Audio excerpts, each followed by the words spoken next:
दिल्ली के पूर्व मुख्यमंत्री अरविंद केजरीवाल जी को जवाब तो देना होगा। बिकॉज बहुत आदर्शवादी राजनीति की बातें की थी, बदलाव करने आ रहे थे वो। दिल्ली के ही पूर्व मुख्यमंत्री अरविंद केजरीवाल जी, पार्टी में स्वराज है, लोकतंत्र है, नेता खुद ही तय कर लिया कि मुख्यमंत्री अगला कौन होगा, मैं होऊंगा। कुछ महीनों पहले ही जिसके साथ आपने लोकसभा चुनाव में गलबहियां की हो, वो दिल्ली चुनाव आते ही बहरूपिया और सपनों का सौदागर कैसे हो गया। जिसके साथ मिलकर आपने दिल्ली में लोकसभा चुनाव के दौरान मंच साझा किया, वो आखिर भ्रष्टाचारी कैसे हो गया। सवाल इसलिए क्योंकि दिल्ली चुनाव के करीब आते ही आम आदमी पार्टी और कांग्रेस के बीच जुबानी जंग तेज हो गई है। पिछले कुछ दिनों में कांग्रेस ने आप पर बड़े हमले किए हैं, जिसमें अरविंद केजरीवाल को निशाना बनाया गया है। दिल्ली कांग्रेस अध्यक्ष देवेंद्र यादव ने तो सोमवार को कहा कि दिल्ली में एक बहरूपिया और सपनों का सौदागर है, वो लगातार लोगों को सपने दिखाने का काम कर रहा है। 11 साल में दिल्ली बद से बदतर होती जा रही है। महिलाओं के ऊपर उत्पीड़न को झेलती हमारी महिला को सशक्त करना हम सबकी बहुत जिम्मेदारी थी। हमने बहुत सोच समझ के इसका पूरा प्लान तैयार किया है और मैं मानता हूं अगर इसको सही तरीके से इम्प्लीमेंट किया जाता तो शायद आज हमारी महिलाओं को उत्पीड़न नहीं झेलना पड़ता और उनके महंगाई की मार से शायद वो बच जाती। लेकिन ये सवालिया निशान है केजरीवाल जी के ऊपर, जो लगातार भ्रष्टाचार के सिंबल बन चुके हैं। ये भ्रष्टाचार के चलते पहली बार हमारा जो बजट है वो डेफिसिट होता हुआ नजर आ रहा है।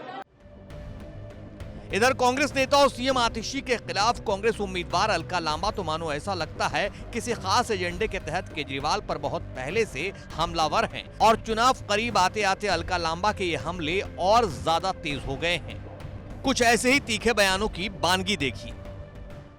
आम आदमी कहने वाले मुख्यमंत्री जो बंगला, गाड़ी, कुछ सुविधा, सुरक्षा नहीं लेंगे, कह रहे थे उन्होंने सच में अपने घर, मुख्यमंत्री आवास सरकारी आवास है, परमानेंटली टेम्परेरी है, उस टेम्परेरी आवास में उन्होंने जनता का, टैक्स पेयर का 33 करोड़ रुपया कारपेट पे, कर्टन्स पे, लग्जरियस उनके जो है बताया जा रहा है टॉयलेट्स बनाने में, और यहां तक भी आ कहेंगे स्विमिंग पूल भी बनाया गया है। सो इन सब पे 33 करोड़ रुपया खर्च कर दिया उन्होंने, है ना। तो बिल्कुल सवालिया निशान है और दिल्ली के पूर्व मुख्यमंत्री अरविंद केजरीवाल जी को जवाब तो देना होगा। दिल्ली के ही पूर्व मुख्यमंत्री अरविंद केजरीवाल जी, पार्टी में स्वराज है, लोकतंत्र है, नेता खुद ही तय कर लिया कि मुख्यमंत्री अगला कौन होगा, मैं होऊंगा।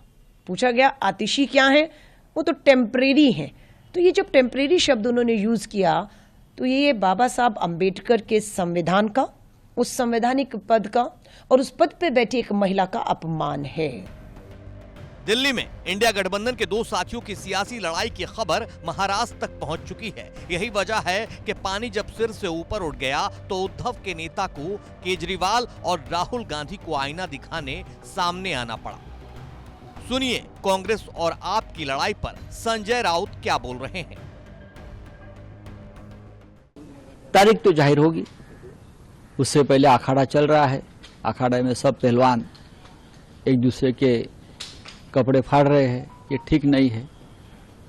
कांग्रेस पार्टी, आम आदमी पार्टी जो है, कल तक लोकसभा में हम एक साथ लड़े हैं दिल्ली में, और अच्छे लड़े, सीट नहीं जीत पाए लेकिन अच्छे लड़े। लेकिन विधानसभा में जो माहौल बना है तो लगता है कि हम दोनों मिलकर क्या भारतीय जनता पार्टी को मदद करने जा रहे हैं। हमारी इस देश में और दिल्ली में हमारी लड़ाई होनी चाहिए भारतीय जनता पार्टी से, आप और कांग्रेस से नहीं। लेकिन जिस तरह से मैं देख रहा हूं कांग्रेस पार्टी हमारी और आम आदमी पार्टी में जो झगड़ा चल रहा है, इस लेवल पे चल रहा है, वो देश की जनता देख रही है। संजय राउत ने कांग्रेस की तरफ से केजरीवाल पर हो रहे हमले और बीजेपी के हमलों पर कांग्रेस की चुप्पी पर सख्त नाराजगी जाहिर करते हुए कहा है कि कांग्रेस को इसका बड़ा नुकसान होगा क्योंकि जनता सब देख रही है। याद रखना होगा कि अगले लोकसभा चुनाव में आपको फिर साथ आना है, इसलिए इतनी गुंजाइश तो रखिए। केजरीवाल जी को जो मुख्यमंत्री रहे 10 साल लोगों ने चुन कर दिया है भारी बहुमत से, आप उनको देशद्रोही क्या उसका टैग लगाना चाहते हो? क्या होता है देशद्रोह? अगर भारतीय जनता पार्टी कांग्रेस पार्टी के कुछ नेताओं को ऊपर वो टैग लगाते हैं तो हम सब खड़े हो जाते हैं, और कांग्रेस पार्टी अपने साथियों को इस प्रकार से अगर देशद्रोह का टैग लगाकर चुनाव प्रचार में जाती है तो ये ठीक नहीं लगता। आप चुनाव लड़ो एक दूसरे के खिलाफ, कोई बात नहीं है, लेकिन मर्यादा और संयम रखना चाहिए, क्योंकि कभी ना कभी हमको फिर एक साथ आना है। इधर दिल्ली में आप और कांग्रेस के बीच जुबानी जंग के साथ साथ सियासी लड़ाई भी चरम पर है। दिल्ली में आम आदमी पार्टी के बड़े नेताओं के खिलाफ कांग्रेस की ओर से मजबूत प्रत्याशी मैदान में उतारे जा रहे हैं। अरविंद केजरीवाल, सिसोदिया के साथ ही मुख्यमंत्री आतिशी के खिलाफ मजबूत कैंडिडेट देकर कांग्रेस ने अपने इरादे जाहिर कर दिए हैं। एक दूसरे के बीच जंग जनता को लुभाने की भी चल रही है। कांग्रेस ने दिल्ली विधानसभा चुनाव के मद्देनजर सोमवार को प्यारी दीदी योजना की घोषणा की, जिसके तहत उसने सत्ता में आने पर राष्ट्रीय राजधानी की महिलाओं को हर महीने 2500 रुपए की वित्तीय सहायता देने का वादा किया है। हालांकि इससे पहले सत्तारूढ़ आम आदमी पार्टी पहले ही घोषणा कर चुकी है कि सत्ता में फिर से आने पर वो दिल्ली की महिलाओं को हर महीने 2100 रुपए की आर्थिक मदद देगी। यानी लड़ाई हर मोर्चे पर जारी है।